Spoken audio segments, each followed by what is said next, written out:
ఈ మదనామృతాన్ని తాకితే ఏమవుతుందో మీ నాన్న చావుతానన్నా నీకు తెలియాలి. బాబు గారిని మామ దగ్గర వదిలేసాం కదా, టెండెంట్ అర్జెంట్గా ఎక్కడ తీసుకెళ్తున్నారు?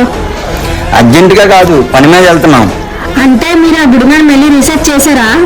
ఇన్నాళ్ళ ఉన్న అనుమానం నిజమైంది. మనం ఊరి చివర ఉన్న గుడిలోని అమృతం ఉందని నా రీసెర్చ్లో తేలింది. తెల్లారితే మనం కోటీశ్వర్లు అయిపోతాం. యాహూ!